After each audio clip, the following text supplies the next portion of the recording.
আজকের রেসিপি বর্ণালী রান্নাঘরে নতুন আলুর সম্পূর্ণ নিরামিষ পদ্ধতিতে আলুর দমটা বানালাম।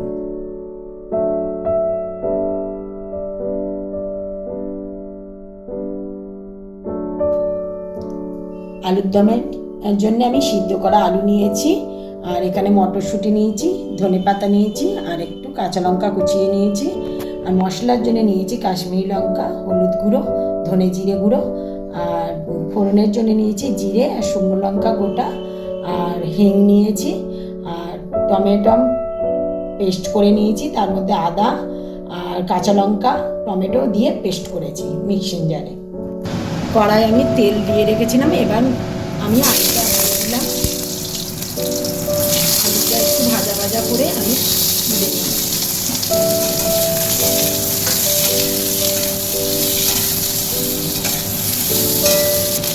ভাজার জন্য আমি অল্প নুন দিলাম, দিয়ে ভাজাটা যাতে ভালোভাবে তাড়াতাড়ি হয় দিয়ে এবার আমি একটু চাপা দিয়ে রাখবো। আর কমিয়ে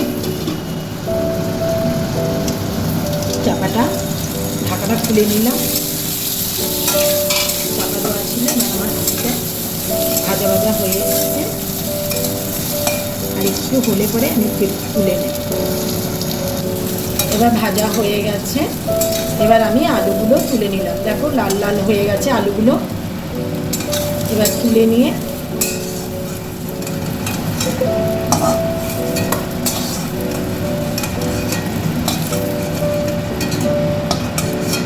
ওই কড়ায় আমি আবার একটু তেল দিলাম, হলে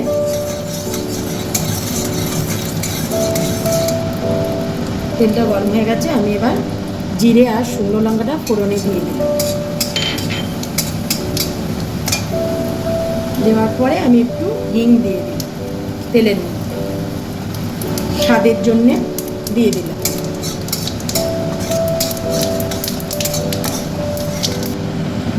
এবারে আমি মশলাটা কড়ার মধ্যে দিয়ে দিই, মিক্সিং জারে যে মশলাটা করে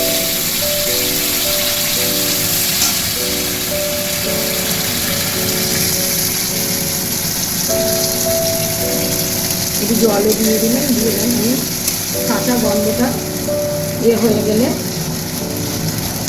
টমেটো আদার কাঁচা গন্ধটা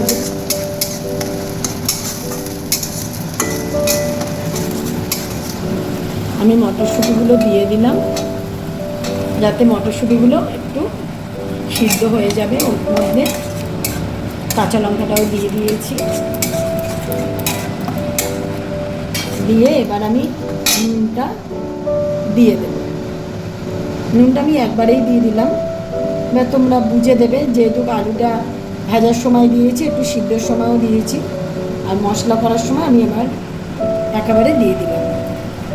এবার নুনটা যে যেমন স্বাদে খাবেন সেই অনুযায়ী, অনেকে বেশি নুনও খেতে পছন্দ করে।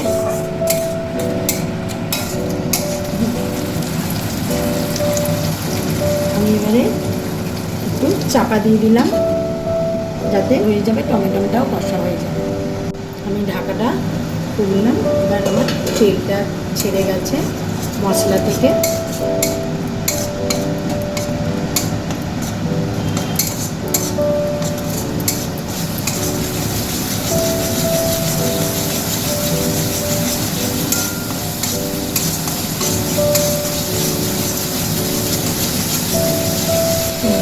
এবার আমি যে মশলাটা আগে করে রেখেছিলাম ওটাকে একটু জল দিয়ে আমি দিয়ে দিই, ঢেলে দিলাম।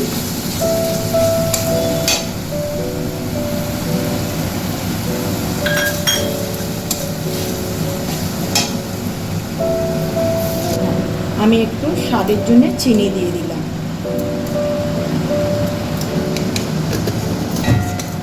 চিনিটা দিয়ে আমি একটু নাড়াচাড়া করে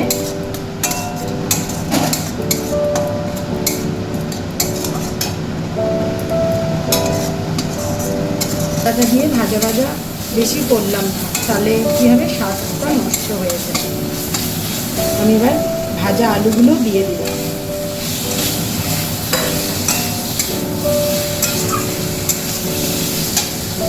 এবার আমার আলু পেঁয়াজটা দিয়ে ভালো করে কষা হয়ে গেছে। এবার আমি গরম জল করে রেখেছি, সেটা আমি দিয়ে দেবো।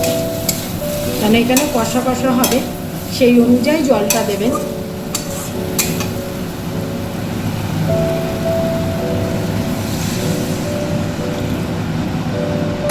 না, আমি তো বেশি আলু সিদ্ধ করে রাখিনি, তার জন্য একটু জলটা দিলাম। আর জলটা দিয়ে এবার আমি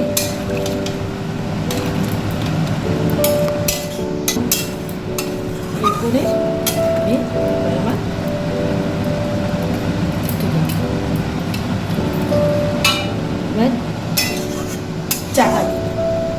চাপা দিয়ে রাখলাম কিছুক্ষণের জন্য।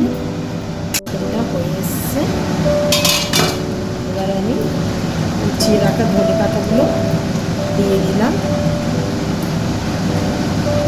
দিয়ে নাড়াচাড়া করে হয়ে এলেই আমি নামিয়ে দেবো ধনে পাতাটা দিয়ে।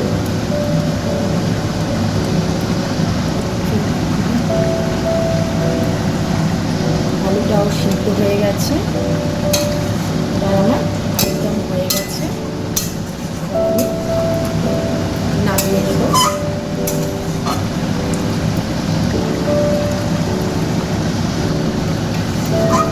এবার আমাদের রেডি হয়ে গেছে আলুর দমটা।